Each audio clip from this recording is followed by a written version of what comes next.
출애굽기 2장 1절에서 10절입니다. 우리 한 절씩 번갈아 가며 교독하겠습니다. 구약성경 82페이지입니다. 레위 가족 중 한 사람이 가서 레위 여자에게 장가들어 그 여자가 이스라엘 아들을 낳으니 그가 잘생긴 것을 보고 석 달 동안 그를 숨겼으나 더 숨길 수 없게 되매 그를 위하여 갈대 상자를 가져다가 역청과 나무진을 칠하고 아기를 거기 담아 나일 강가 갈대 사이에 두고 내 누이가 곁에 들기를 알려 멀리 섰더니 바로의 딸이 목욕하러 나일강으로 내려오고 시녀들은 나일강가를 거닐 때에 그가 갈대 사이에 상자를 보고 시녀를 보내어 가져다가 열고 그 아기를 보니 아기가 우는지라 그가 그를 불쌍히 여겨 이르되 이는 히브리 사람의 아기다. 그의 누이가 바로의 딸에게 이르되 내가 가서 당신을 위하여 히브리 여인 중에서 유모를 불러다가 이 아기에게 젖을 먹이게 하리이까? 바로의 딸이 그에게 이르되 가라 하나 그 소녀가 가서 그 아기의 어머니를 불러오니 바로의 딸이 그에게 이르되 이 아기를 데려다가 나를 위하여 젖을 먹이라.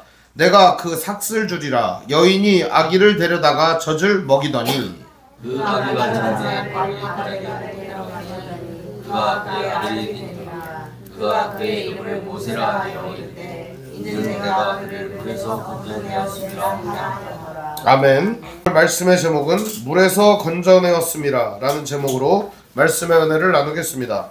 물에서 건져내었음이라. 다 아는 얘기고 오늘 얘기는 뻔한 얘기인데 그 다 알고 뻔한 얘기를 오늘 함께 나누려고 합니다. 이 이야기가 우리의 삶에 큰 힘과 능력이 될 거라고 저는 믿습니다. 인생을 살면 내 인생이 어떻게 흘러가는지 알지 못할 정도로 바쁘게 지나갑니다. 그래서 살다 보면은 도대체 무슨 일이 어떻게 지나가는지 모르고 지나갈 때가 많습니다. 특히 요즘이 그런 것 같습니다. 일주일 훅 지나가고 한 달이 휙 지나가고 이게 나이 들수록 더 세월이 빨리 지나간다고 해요. 그런데 돌이켜보면 인생에 풍파가 있었고 인생에 여러 가지 과정들이 있었음을 알게 됩니다. 근데 이런 과정들 속에서 우리는 내가 잘했고 내가 여러 가지 일들을 다 해냈기 때문에 여기까지 왔다라고 하는 자부심이나 자신감도 들겠지만 한편으로는 내가 하지 않은 일, 내가 버리지 않은 일, 혹은 내가 신경 쓰지 않았던 그 일이 너무나도 잘 됐고 여기까지 왔다는 사실을 알게 됩니다. 그것은 우리 인생의 주인과 우리 인생의 프로그램이 하나님께 달려있음을 우리는 고백할 수 있는 것입니다. 이 땅의 모든 역사를 우리가 보겠지만 이 땅의 모든 역사 가운데에서도 인간의 죄와 타락으로 말미암아 얽히고 설키고 잘못된 모든 문제들이 많지만 이 모든 문제들 가운데에서 하나님의 선하고 능력 있는 역사하심이 오늘 우리들을 이끌어 가신다는 것을 알 수가 있습니다. 오늘 말씀은 하나님 얘기가 안 나옵니다. 그럼에도 불구하고 이 물 밑에서 이 역사의 밑에서 이 역사의 모든 것들을 주관하시는 하나님의 선한 능력을 우리가 보게 되는 말씀인 것입니다. 오늘 우리 삶에 하나님은 보이지 않지만 하나님의 선한 손길과 그 역사하심이 우리 인생에 보이는 것과 같은 이치라고 할 수가 있습니다. 믿음이라고 하는 것은요, 그거를 볼 수 있는 눈을 가지는 것입니다. 그저 보이는 것에 매는 것이 아니라 보이지 않는 그 하나님의 선한 역사를 볼 수 있는 눈을 가지는 것, 그것이 바로 믿음입니다. 오늘 이야기는 이렇게 시작을 합니다. 한 사람이 일생 중 있을 법한 얘기죠. 어떤 청년이 결혼을 했다고 합니다. 어떤 여자가 결혼을 했다, 이렇게 시작합니다. 1절에 보면 레위 가족 중 한 사람이 가서 레위 여자에게 장가들어.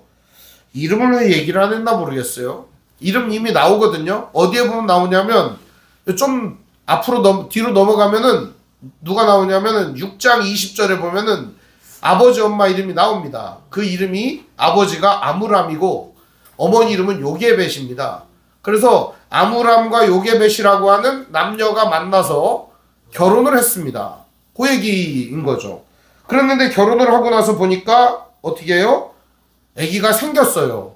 과정 생략이에요. 어떻게 결혼했는지, 언제 결혼했는지, 가을에 했는지, 봄에 했는지 이런 거 전 생략이에요, 다. 연애는 어떻게 했는지, 중매는 어떻게 했는지, 누가 썼는지 생략이에요. 다. 그냥 결혼했고 애 낳았음. 아주 심플하지 않습니까? 이 이야기가. 그쵸? 2절에 보니까 여자가 임신하여 아들을 낳으니 그가 잘생긴 것을 보고 석 달 동안 숨겼다. 이 시대는 아기를 낳으면 안 되는 시기였습니다. 그런데 아기를 낳은 거예요. 그 문제가 생겼다라고 하는 것을 오늘 본문이 아주 심도 깊게 이야기를 해주고 있습니다. 출애굽기 1장 22절에 보면 이런 말이 나옵니다. 그러므로 바로가 그의 모든 백성에게 명령하여 이르되 아들이 태어나거든 너희는 그를 나일강에 던지고 딸이거든 살려두라 하였더라. 아들이 태어났어요? 그럼 어떻게 해야 됩니까? 그죠? 강에다가 던져버려야 되는 겁니다. 그런데 강에다 던져버려야 되는데 이 아들을 살려두었습니다. 그렇죠? 이 아들을 살려둔 이유가 성경에는 뭐라고 나옵니까? 잘생겨서 이렇게 나옵니다. 그가 잘생긴 것을 보고, 그럼 못생겼으면 강에 던지는 거예요? 여러분 어떻게 생각합니까? 이 못생겼으니까 강바닥에다 획 던지는 거예요? 자기 새끼는 다 잘생긴 거거든요. 그렇죠? 그런데 여기 이 잘생겼다는 의미가 토부라고 돼 있습니다. 토부. 이게 무슨 의미냐면 좀 심도 깊은 얘기가 있어요. 딱 애를 낳는데 이뻐. 야, 키워야겠다. 근데 이 애를 키우다 보면 내다 버리고 싶은 마음이 한두 번이 아닙니다. 이게 애들이 엄청 까다롭게 굴거든요. 찡찡 짜고 막 밤에 잠도 못 자게 하고 밥을 주면 밥을 먹기를 하는가? 먹지도 않아요. 숟가락으로 떠먹이고 막 별짓을 다 합니다. 똥을 싸고 또 막 엄청 울어대고 이거 도대체 힘듭니다. 근데 낳자마자 보니까 애가 너무 이쁘다는 거예요. 이게 그런 얘기가 아니고 이 토부라고 하는 말은 좋다라는 말이거든요. 원래 좋다, 아름답다, 선하다 이런 개념인데요.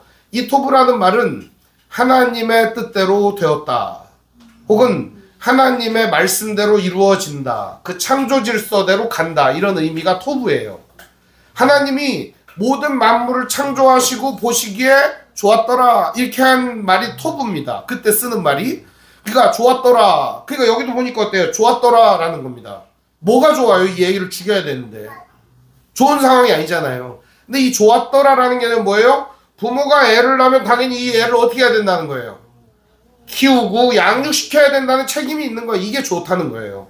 실제로 이 가정에서 부모가 아이를 낳고 이 아이를 양육하는 것 자체가 하나님의 선한 뜻이라는 것이죠. 그게 좋은 거예요. 그런데 이 집은 어때요? 이 아이를 갖다가 버려야 하는 상황이에요. 그러나 이 부모는 그렇게 하지 않고 이 바로의 법, 세상의 법을 따르지 않고 이 아이를 기르기로 작정했다는 겁니다. 저는 이 믿음이 참 훌륭하다고 생각을 합니다. 물론 자기 자식이라도 버릴 수 있는 상황이 오겠지만 이 부모는 그래도 낳자마자 이 아이를 버리지 않고 이 아이를 길러야겠다라고 하는 생각을 하고 석 달 동안 그를 숨겨서 키웠다는 겁니다. 그러니까 이 아이가 잘생겨서 이 아이를 돌봤다, 내 새끼라 이뻐서가 아니라 하나님께서 주신 생명이니 이 생명을 존귀히 귀히 여겨야 된다. 우리에게 맡겨준 책임이니 우리가 이거를 잘 여겨야겠다라는 겁니다. 그런데요, 이것을 히브리서는 뭐라고 하는가 한번 볼 필요가 있습니다. 히브리서 11장 23절에 보면 이렇게 나옵니다. 믿음으로 모세가 낳았을 때에 그 부모가 아름다운 아이임을 보고 석 달 동안 숨겨 왕의 명령을 무서워하지 않았으며. 히브리서의 말씀은 이런 말이에요. 구약의 이 신약 해석이거든요. 그러니까 부모가 왕의 명령을 무서워하지 않고 아이를 키웠다는 건 뭐예요? 부모는 하나님을 더 두려워하고 하나님의 능력을 더 신뢰하고 이 아이를 키웠다는 겁니다. 그러니까 믿음의 행동은 어떤 거예요? 왕을 두려워하지 아니하고 아이를 키우는 행동이 믿음의 행동인 것이죠. 그런데 이 부모도 더 이상 이 아이를 키울 수가 없게 됩니다. 왜죠? 애들이 크면 어때요? 그저 더 크게 울고 더 크게 소리 지르고 더 크게 뛰어다니고 더 난리를 칩니다. 이제 조만간 정한이가 이제 펄펄 뛰어다니면서 교회를 어지럽힐 날이 올 겁니다. 이제 여러분 이해를 해주시기 바랍니다. 뛰어다닐 거예요. 그런데 이제 이 애기들이 이제 크면은 막 미치는 거거든요. 환장을 합니다. 이것저것 다 때려 부시고 우리 집 또 보배가 태어났는데요. TV를 갈고 냉장고를 갈고 세탁기도 갈고요. 전자레인지도 갈았어요. 참 인생이 이 아이가 이걸 다 망가뜨려 놓으니 어떻게 살까 고민이 엄청 됐습니다. 할 수 없이 할부로다가 그것을 죄다 샀어요. 참 그때 힘들었거든요. 보배가 태어났을 때 참 힘들었어요. 그러니까 애들이 뭐를 부저지하는 게 없어요. 다 때려 부시는 거거든요, 애들은. 근데 여기 이 애는 그렇지는 않았던 것 같아요. 다만 이 아이가 들키면 누구도 죽어요. 부모도 죽는 거예요. 이 아이가 있다는 걸 들키면 나도 죽는 거예요. 만일 여러분 애가 죽냐 내가 죽냐 했을 때 여러분은 어떤 선택을 하겠습니까? 이거 부모라도 어려운 겁니다. 부모라도 힘든 거예요. 애가 죽냐 내가 죽냐? 그 여러분 어떤 선택하겠습니까? 이거 어려운 거예요. 제가 이거를 생각해 봤을 때 이 부모의 심정이 얼마나 찢어질까 그런 생각이 듭니다. 그런데요, 첫 번째로 이 부모가 선택했던 건 뭐였습니까? 믿음이었습니다. 하나님의 창조 질서, 하나님의 선한 뜻대로 결정했어요. 그럼 어떻게 해야 될까? 이 아이를 끝까지 길러야죠. 이 아이를 포기하면 안 되죠. 그런데 이 부모는 편법이긴 하지만 나일 강에 던지는데 어디다가 던지냐? 갈대상자에 넣어서 던지기로 했습니다. 나을 게 뭡니까? 버리는 거지 내내. 부모로서의 최악의 선택이라고 저는 생각합니다. 부모 자격이 없다 이렇게 생각합니다. 끝까지 키워야죠. 부모를. 아기가 낳았으면은 지들이 죽더라도 키워야 될 거 아닙니까? 그런데 아기를 포기를 하는 겁니다. 목사님들이나 말씀을 전하는 사람들이 이걸 너무 아름답게 묘사를 해요. 갈대상자에 넣어서 하나님께 띄웠다. 여기 하나님께 띄웠다는 얘기가 어디 있습니까? 개뿔이나. 포기한 거지. 자기 새끼를 포기한 거지. 석 달 동안 숨겼어요. 성경은 이걸 믿음이라고 해요. 근데 석 달 동안 숨겼으면 넉 달, 5달, 6달도 계속 숨기고 안 되면은 끝까지 가야 될 거 아닙니까? 그런데 던져버리는 겁니다. 어떻게 던지냐? 3절에 보니까 더 숨길 수 없게 되매. 더 숨길 수 없었으면 어떻게 해요? 드러내놓고 키워야죠. 그게 믿음인 거예요. 그런데 그를 위하여 갈대상자를 가져다가 역청과 나무진을 칠하고 아기를 거기 담아 나일 강가 갈대 사이에 두었다. 결국 아기를 어떻게 하기로 했어요? 내버리기로 했습니다. 내버리는데 선택한 방법이 갈대상자에다가 역청과 나무진을 칠해서 이 아기를 갖다가 나일 강가에 띄우는 방법을 선택한 겁니다. 부모의 심정은 괴 찢어졌겠죠. 아프겠죠. 그렇지만 그들의 선택은 믿음의 선택은 아니었습니다. 믿음의 선택은 끝까지 이 아이를 지키는 것이었습니다. 이걸 아름답게 아무리 묘사를 하려고 해도 묘사가 안 됩니다. 하나님께 맡긴다고요? 여기 하나님이 어디 있어요? 강에다가 띄우는데 무슨 하나님이 있어요 여기에? 인간의 선택은 항상 이렇게 들떨어지고 띨띨하고 멍청한 선택을 하는 거예요. 끝까지 애를 길렀어야죠. 항상 들떨어지는 선택을 하는 거예요. 애를 왜 버릴 생각을 하는 거예요? 열심히 애는 썼어요. 갈대 상자에다가 나무진을 칠하고 역청을 칠하고. 이 갈대 상자를 뭐라고 하냐? 테바라고 합니다. 테바. 이 테바라는 말은 방주라는 말입니다. 방주라고 하는 것은 어떤 개념이냐면 이게 인간이 조종할 수 없다 이런 뜻이에요. 그러니까 인간이 키를 갖다가 이렇게 노를 젓거나 혹은 돛을 달아가지고 이렇게 원하는 방향으로 이끄는 게 아니에요. 그냥 물에 뜨는 목적이 방주인 거예요. 그러니까 이 말 자체가 그냥 테바라고 돼 있어요. 방주도 테바, 이 갈대상자도 테바. 똑같은 얘기인 거예요. 그러니까 이 사람들은 자기네들 능력 바뀐 거예요. 이제 이 아이가. 더 이상 갖고 있으면 어떻게 해요? 우리의 목숨이 날아가게 생긴 거예요. 그러니까 애를 버리기로 했어요. 그렇지만 상자에 담아 버리는 겁니다. 그런데요, 이 상자에 담았을 때 하나님은 그 부모의 잘못된 선택임에도 불구하고 이 아이를 어떻게 하기로 했어요? 살리기로 결정하셨다는 겁니다. 누가? 하나님이. 인간의 잘못된 선택임에도 불구하고 하나님은 이 아이를 살리기로 결정했다는 겁니다. 여기 포인트가 중요한 게 있어요. 인간들이 애를 써서 갈대상자에 나무진과 역청을 칠해서 이 아이가 사는 게 아니에요. 하나님이 이 아이를 살리기로 작정하셨고 지도자로 세우시기로 작정하셨다는 겁니다. 그게 중요한 거예요. 하나님은 이 아이를 어떻게 하셨느냐? 끝까지 보호하십니다. 여러분 계속 이 말씀을 지켜보면 알겠지만 이 아이는 하나님의 선하신 인도를 끝까지 받게 됩니다. 그의 잘못된 선택과 잘못된 결정과 잘못된 길에도 불구하고 하나님이 이 모세라고 하는 인간을 하나님의 선하신 뜻으로 끝까지 이끌어 가시는 얘기를 우리가 보게 되는 겁니다. 모세는 태어날 때부터 완벽했고 그 부모도 좋았고 엄청나게 좋은 가정에 자라가지고 엄청나게 위대한 지도자가 되었다. 허구고 뻥이에요 다. 중요한 얘기는 뭐예요? 우리가 어려운 상황에서도 불구하고 우리의 부모는 우리를 어렵게 만들었음에도 불구하고 우리는 하나님의 은혜를 받는 자가 되는 것입니다. 하나님의 은혜로 여기까지 살게 되었다는 겁니다. 세상에 요인이 작용한 게 아니에요. 우리를 돌봐주는 누군가가 어마어마한 대단한 누군가가 나타나서 우리를 이끌어준 게 아니라고요. 하나님의 선하신 손길이 우리를 이끌어 주었다는 겁니다. 여러분 한번 돌이켜 보십시오. 우리의 인생을 누가 이끌어 주었나? 우리의 인생을 이끌어 주신 분은 바로 눈에는 보이지 않고 만져지지도 않고 생각도 안 나지만 하나님이 이 모든 선한 역사를 나의 인생 가운데 우리의 인생 가운데 역사 가운데 이루어 주셨다는 겁니다. 이걸 우리가 믿는 거예요. 신앙생활은 어떤 존재가 대단하다 이런 걸 믿는 게 아니에요. 이 성경에 나오는 아브라함과 요게벳이 대단했다 그게 아니에요. 이들은 비록 부모로서 해서는 안 되는 선택을 했지만 하나님은 이들을 내버려 두지 아니하시고 선한 길로 이끄셨다 하는 것입니다.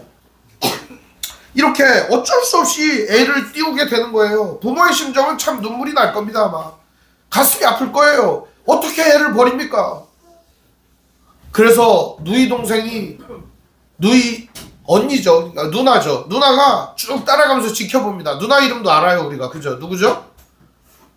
누나 이름 누구예요? 모세의 누나 이름 몰라요? 오늘 본문엔 안 나오는데 모든 일을 미리 하는 여자 있잖아요. 이 미리암 그죠? 미리암 미리암이에요. 이제 미리암이 이제 따라가는 겁니다. 4절에 보니까 그 누이가 어떻게 되는지를 알려고 멀리 섰더니 우리가 할 수 있는 일이라고는요 인생 가운데 어떻게 되는지 알아보려고 하는 것 뿐이에요. 야 이거 어떻게 될까 이거 그거를 지켜보는 것밖에는 우리가 할 수 있는 일이 없는 거예요. 인생의 우리의 노력은요 아무리 애를 써도 안 되는 거예요. 제가 이제 CCM을 많이 듣는데요. CCM 노래 중에 그 요게벳의 노래가 있어요. 엄마가 뭐 이렇게 애를 띄우고 뭐 하나님께 너를 보낸다. 진짜 하나님께 보냈겠어요? 강에다가 버린 거지. 무슨 그게 믿음의 선택입니까? 믿음의 선택은 애를 키우는 거지.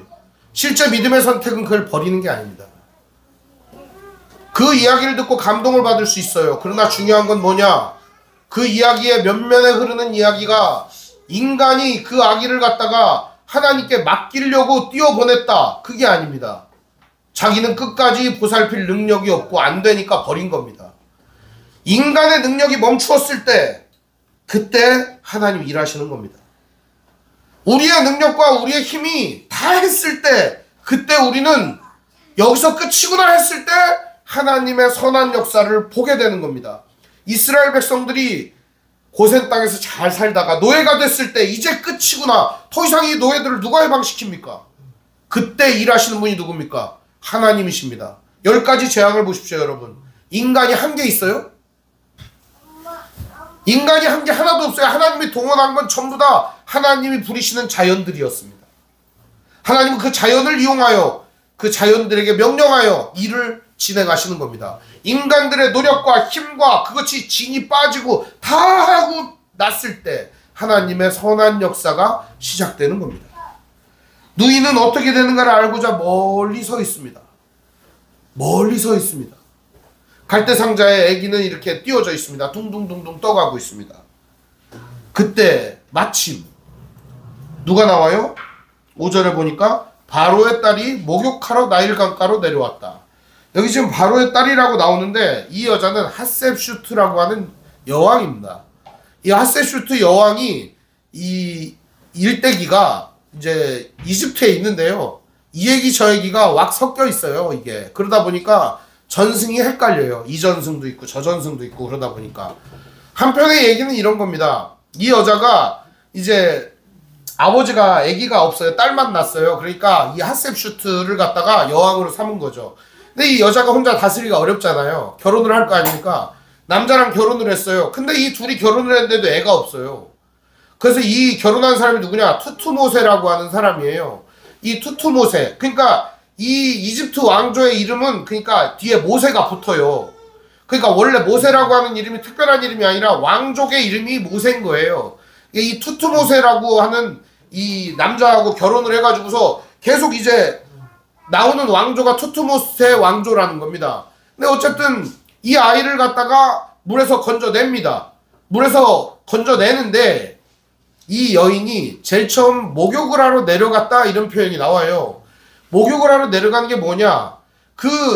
이 투투모세와 이 핫셉슈트 사이에 아기가 하나 있어요. 딸이 하나 있는데 딸이 일찍 죽어버려요. 그러니까 아기가 없어요. 그러다 보니까 이 여자는 뭐를 원하는 거예요? 아기를 낳고 싶은 겁니다. 그러니까 어디를 가요? 나일강으로 내려간 겁니다. 나일강은 당시에 다산의 상징이었어요. 그러니까 나일강에서 목욕을 하면 아기가 생긴다. 우리나라도 뭐 그런 전통 있잖아요. 도라루방 코를 만지면 아기가 생긴다. 뭐 이런 거 있잖아요. 그러니까 도라루방 코가 제주도 가면 많이 달았어요. 깎아서 먹기도 하고 막 여자들이 그래가지고 아기 10명 난 집에 팬티를 입으면 아기가 난다. 뭐 이런 거 있어요. 옛날에 그래서 빌려다가 입고 막 난리를 쳤던 기억이 나요. 그런데 이런 일들이 뭐예요? 미신적이긴 하지만 그런 것들을 하는 거예요. 이 공주도 예외는 아니었어요. 나일강에 내려가서 애를 낳으려고 간 거죠. 갔는데 보니까 뭐가 와요? 갈대 상자가 둥둥둥둥 떠오는 거예요. 그때 이 여인이 시녀들에게 명령을 합니다. 6절에 보면 야 저것 좀 주워 와봐라. 그러면서 갖고 왔습니다. 상자를 열어보니까 거기 아기가 들었는데 애가 어때요? 울고 있습니다. 으냐 하고 울고 있는 거예요. 엄마랑 떨어졌으니 이 애가 얼마나 크게 울겠습니까? 으냐 하고 아기가 엄청 우는 거예요. 우니까 이 바로의 공주가 어떤 마음이 들었을까요? 불쌍하다 이런 마음이 드는 겁니다.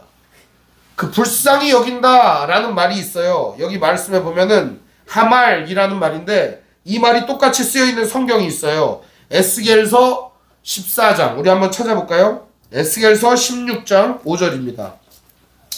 에스겔서 한번 찾아볼까요? 에스겔서 16장 5절입니다.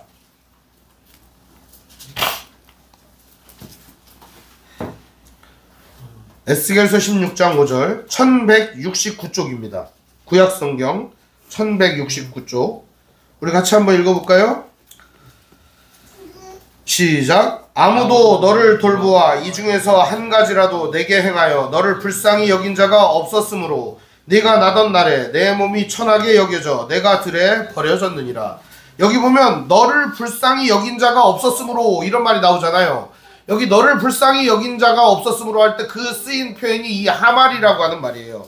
가엾게 여기다, 긍휼히 여기다, 불쌍히 여기다, 혹은 매우 간절하게 이 불쌍한 것들을 바라보고 돌보다 이런 의미가 있습니다. 이 여러 의미가 있어요. 근데 중요한 건 아무도 너를 돌보아 이 중에 한 가지라도 내게 행하여 너를 불쌍히 여긴 자가 없었으므로 누구 얘기를 하는 거예요? 따지고 보면 모세 얘기를 하는 거예요.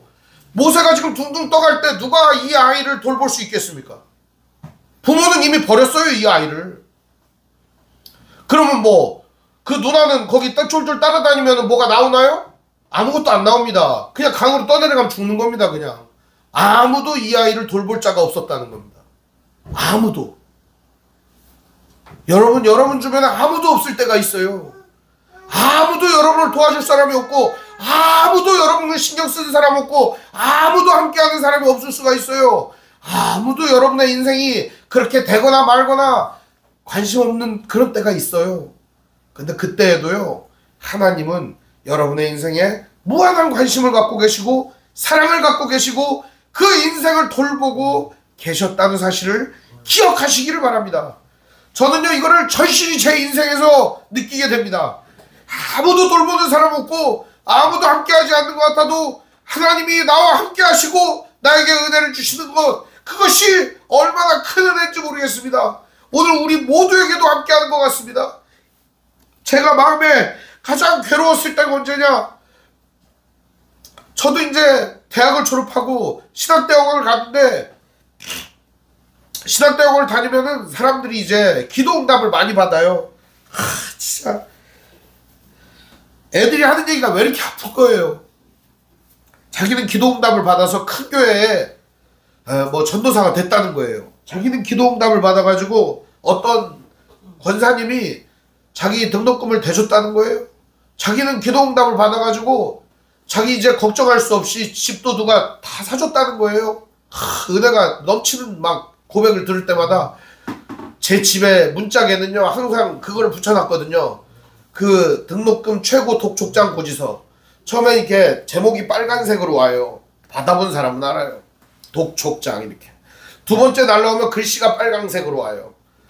마지막 세 번째 최종 독촉장은요 종이 자체가 빨간 게 와요.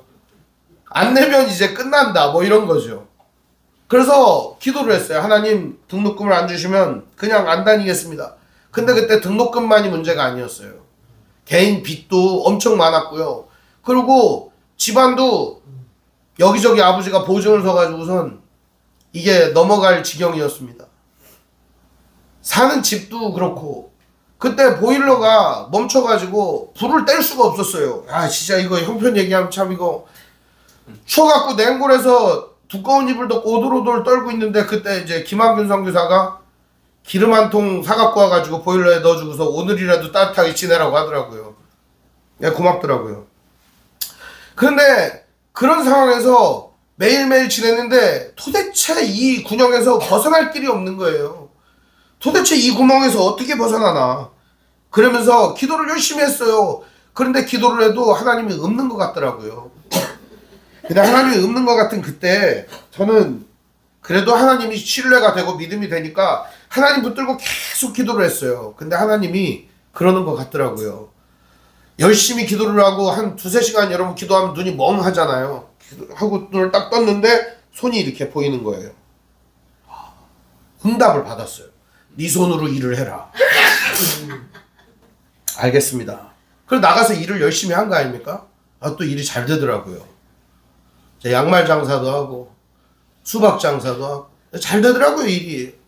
뭐 파는 것마다 사람들이 잘 사주고 또 인상이 좋대요 저한테 또. 뭐 믿으시지는 않겠지만 아니 그러면서 복음도 전하고 아니 좋았어요. 근데 이렇게 열심히 사는데 말이에요.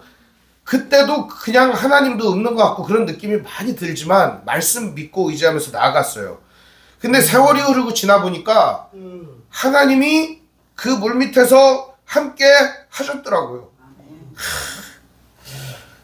참 왜 이렇게 제 인생은 이상한가. 그 결혼식을 하는 날이었어요. 결혼을 하러 이제 서울에서 결혼을 했는데요. 서울 여자를 꼬셔가지고 어떻게 이제 결혼을 했는데 결혼을 하러 이렇게 올라가는데 차비가 없는 거예요. 이 차가 이제 기름이 결혼식 당일인데 기름이 없어요. 노랑불이에요. 서울까지 못 가잖아요. 저금통을 털어가지고 100원짜리 이렇게 다 이렇게 모아가지고서 그걸 갖다가 이제 주유소에서 15,000원어치인가를 기름을 넣은 것 같아요. 서울 가니까 또 노랑불이더라고요. 간신히 결혼식장에 가서 결혼식을 마치고 결혼을 했습니다. 인생이 참. 그런데요. 제가 그냥 어려운 얘기를 여러분들한테 드리는 게 아니라 그때 심정은 그런 거였어요. 아, 왜 이렇게 내 인생은 이런가. 도와주는 사람도 없고 나는 왜 이렇게 살아야 되는가. 그런 생각이 드는 거예요. 그런데요. 결혼식장에 가보고 깜짝 놀랐어요. 제 초등학교 동창, 중학교 동창, 고등학교 동창, 대학교 동창, 대학원 동창이 잔뜩 와 있더라고요. 축하해 주려고. 저는 깜짝 놀랐어요. 아, 하나님이 이런 거 보게 하려고 하는 거구나. 모든 사람은 다 마찬가지라고 저는 생각합니다. 인생에 어려움이 있고 슬픔이 있고 괴로움이 있고 아무도 없는 것 같은 그런 때가 있어요. 근데 여러분 하나님이 함께 하십니다. 그거 믿으세요 여러분. 포기하면 안 됩니다. 포기하면 절대 안 됩니다. 하나님이 여러분과 함께하고 계십니다. 절대 포기하는 건 아니에요. 하필 이때 바로의 공주가 왜 나타납니까? 하필 희한한 거 아닙니까? 갈대상자를 띄었을 그 타임에 바로의 공주가 목욕을 하러 나오고 아기를 잃은 그 여자가 왜 나오냐 이 말이에요. 이 타이밍은 참 진짜 신기한 거예요. 근데 이 타임에 또 그의 누이가 바로의 공주에게 다가갑니다. 원래 공주에게 못 가거든요. 오늘 말씀에 보면 이런 말씀이 있어요. 5절 말씀에 보면 바로의 딸이 목욕하러 나일강으로 내려오고 시녀들은 어떻게 해요? 나일 강가를 거닐 때에. 그러니까 바로의 공주가 목욕을 하러 내려가고 시녀들은 좌우에서 공주가 쉽게 말하면은 다른 사람들이나 다른 것들이 접근하지 못하도록 강가를 거닐게 되는 겁니다. 이 공주를 수종들려고 강가를 이렇게 쭉 거닐게 되는 거죠. 그러면 그림을 한번 생각해 보세요. 공주가 이제 나일강으로 내려와서 목욕을 하고 여기 시녀들이 쫙 있는 겁니다. 그럼 누가 여기에 접근할 수 있겠습니까? 그런데 접근할 수 있는 상황이 벌어진 겁니다. 갈대상자의 아기를 발견하고 이 공주가 불쌍히 여기게 된 것입니다. 애끓는 마음이 생긴 것이죠. 신약성경에도 이런 말씀이 있어요. 애끓는 마음이 생겼다라는 말이 불쌍히 여긴다라는 말인데 스플랑크 니조마이라는 말이에요. 예수님께서 사람들을 불쌍히 여기셨다 했을 때 그 불쌍히 여기는 마음이 창자가 끊어지는 마음을 가졌다는 거죠. 유자 입정의 마음을 가졌다는 거죠. 이 마음을 갖고 있을 때 예수님께서 그 사람들을 불쌍히 여기고 그들을 향해서 나아갔을 때 자기 자신의 몸과 같이 여겼다는 겁니다.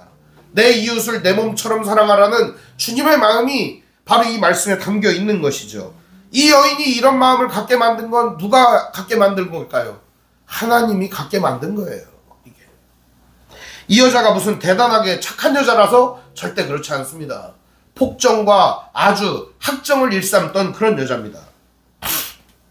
그런데 아이를 봤습니다. 그리고서 이렇게 말합니다. 히브리 사람의 아이로다. 근데 그때 모세의 누나가 미리암이죠. 갑니다. 미리 알았는지는 모르겠는데 누이가 바로 곁에서 이르되 딸에게 이르되 내가 가서 당신을 위하여 히브리 여인 중에서 유모를 불러다가 아기에게 젖을 먹이게 하리이까? 젖을 먹이게 하리이까? 그런 얘기를 해요. 그러니까 이 말은 무슨 말이냐면 이 누이도 목숨을 걸고 나간 거예요. 누이도. 이 얘기를 했다가 만약에 너 뭔데 그러냐 그러면서 같이 이 아이와 함께 죽일 수도 있는 거 아닙니까? 근데 목숨을 걸고 나간 겁니다. 아마도 미리암이 눈치가 좋았던 것 같아요. 미리 아는 것 같아요. 이름처럼 미리 아는 것 같아요. 그래서 이 바로의 공주의 표정이 어떠한지 이 아이를 바라보는 그 모습이 어떠한지를 본 거죠. 그리고 얘기를 하는 거죠. 애 젖을 먹일 유모를 데려올까요? 그러자 바로의 딸이 8절에 이렇게 말합니다. 그에게 이르되 가라 하매 그 소녀가 가서 그 아기의 어머니를 불러오니 아기의 어머니를 불러오는 거예요. 누구를 불러오죠? 요게벳을 불러오는 겁니다. 그때 어머니의 마음은 어땠을까요? 내 아이를 다시 찾을 수 있겠구나 하고 오는 겁니다. 이 아이가 살아서 바로의 자식이 될 수 있겠구나. 그렇더라도 내 아이가 살면 좋겠구나. 이런 마음을 갖는 거죠. 그러면서 아이를 데려옵니다. 아이의 어머니를 와서 아이의 어머니가 아이를 데려가는 겁니다. 그때 이렇게 말합니다. 데려가서 젖을 먹이라. 나를 위해서 젖을 먹이라. 내가 삭슬 주겠다. 이렇게 얘기를 합니다. 실제로 이 모세의 어머니는 모세에게 신앙교육을 시킵니다. 난지 8일 만에 할례를 했을 뿐만 아니라 그리고 이 아이를 갖다가 계속된 신앙교육을 어릴 때부터 시킵니다. 보통 신앙교육은 5세 때 끝납니다. 아마도 젖을 떼는 나이가 3세에서 5세인 거를 감안하면 그때까지 말씀 교육을 시켰을 겁니다. 이 아이가 바로의 궁에서 바로의 학문과 기술을 익히기 전에 먼저 말씀으로 하나님을 가르쳤을 것입니다. 그래서 이 아이가 그렇게 어머니의 품에서 아버지의 품에서 양육되게 됩니다. 성경은 이 이야기를 매우 극적으로 우리에게 묘사하고 있지만 우리는 알고 있습니다. 이 밑바닥에서 역사하시는 이가 바로 하나님이시라는 사실을 말입니다. 바로의 공주는 그 아이가 자라매 데리고 갑니다. 그리고 아들로 삼습니다. 그런 다음에 이름을 모세라고 합니다. 그러면서 이렇게 말합니다. 이는 내가 물에서 건져내었음이라 하였더라. 물에서 건져낸다 라는 개념, 여기는 물은 없어요. 모세라는 이름은 그냥 건져낸다, 끌어낸다, 구원한다, 이런 개념이에요. 그러니까 애굽왕 바로의 이름이 투투모세잖아요. 그러니까 백성들을 구원하고 건져내고 이끌어가는 리더, 지도자라는 것이죠. 그러니까 모세도 그 이름을 부여받게 되는 겁니다. 그런데 특별히 여기서는 뭐라고 얘기해요? 물에서 건져내었음이라, 이런 얘기를 하죠. 바로의 공주가. 이스라엘 백성들한테 물이라고 하는 것은요, 혼란과 혼돈과 인간이 통제할 수 없는 그것을 말합니다. 그런데 물에서 건져냈다는 것은 뭐예요? 혼란과 혼돈과 통제가 되지 않는 그 상황 속에서 하나님의 구원함을 맛보았다라는 겁니다. 사랑하는 성도 여러분, 오늘 우리 인생은 혼란과 혼돈입니다. 우리의 통제권을 벗어난 상황 속에서 늘 있습니다. 마치 모세의 부모가 모세를 버릴 수밖에 없었던 상황처럼 아이를 버려야만 하는 극한의 상황까지도 우리의 인생은 내몰리게 되는 거예요. 애를 내 마음대로 키울 수도 없는 그런 상황에 내몰릴 수 있는 거예요. 가정을 지킬 수 없는 상황에 내몰릴 수 있는 거예요. 어려운 상황에 우리는 늘 내몰릴 수 있는 거예요. 그렇더라도 여러분, 포기하지 말고 하나님을 의지하시기를 바랍니다. 하나님은 오늘 우리의 인생 가운데 보이지 않지만 함께 하시고 이끄시고 역사하시기 때문입니다. 지금 많은 사람들이 고통당하고 있습니다. 어려워하고 있습니다. 혼돈과 혼란 가운데 있습니다. 하나님은 그들을 돌보시고 여전히 이끄시고 함께 하신다고 저는 믿습니다. 사랑하는 성도 여러분, 오늘 용기를 내시고 이 어려움 가운데 있는 사람들에게 희망의 메시지를 전해주시기 바랍니다. 그리고 그들을 도와주시며 그들에게 말해주십시오. 하나님은 여전히 당신을 사랑한다고, 하나님은 당신을 포기하지 않는다고, 하나님이 당신과 함께 하신다고, 이 메시지를 전해주시기 바랍니다.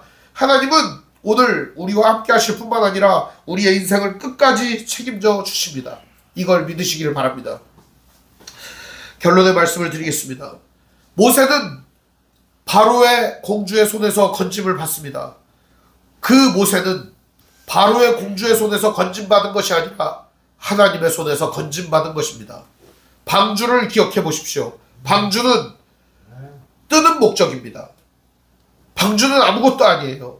하나님이 그 방주를 뜨게 하셨고 설계하셨고 그 방주를 통해 노아의 식구들을 구원하여 하나님의 구원 역사를 이루셨던 것처럼 모세를 통해 하나님께서 이스라엘 백성들을 홍해 가운데에서 구원하시고 바로의 폭정 가운데에서 구원하시고 젖과 꿀이 흐르는 약속의 땅 가나안으로 인도하여 줄 지도자로 세움을 입은 것입니다. 사랑하는 성도 여러분, 바로 하나님께서는 오늘 우리를 고통 가운데 건져내어 우리를 인생의 혼돈과 혼란 가운데 건져내어 우리가 또 다른 사람을 세우고 또 다른 사람을 구원하고 또 다른 사람을 하나님의 품으로 이끌어서 그들이 다시 살아날 수 있도록 용기를 얻을 수 있도록 하나님의 은혜를 깨달을 수 있도록 우리들을 믿음의 사도로 보내어 주시는 것입니다. 오늘도 이 믿음을 가지고 다른 이들에게 희망의 메시지, 용기의 메시지, 하나님의 사랑을 전해주는 믿음의 형제자매들 되시기를 주님의 이름으로 축원드립니다. 기도하겠습니다. 사랑과 은혜가 풍성하신 아버지 하나님, 은혜와 사랑을 감사드립니다. 여전히 우리는 어려움과 고통 가운데, 괴로움 가운데 있습니다. 주님, 우리의 인생을 불쌍히 여겨주시고 은혜 가운데 이끌어 주옵소서. 때로는 우리의 인생이 아무도 없을 것 같고 아무도 없는 상황 가운데에서 우리는 외롭게 쓸쓸히 이렇게 끝나나 보다 생각할 때가 있습니다. 그때에도 주님을 기억하며 나아갈 수 있도록 인도해 주시고 주님의 선하심을 기억하게 하시고 하나님 우리와 함께 하심을 기억하며 용기 있게 담대하게 살아갈 수 있도록 주님 말씀을 의지하는 힘과 믿음을 주시옵소서. 우리 주 예수님의 이름으로 기도합니다. 아멘.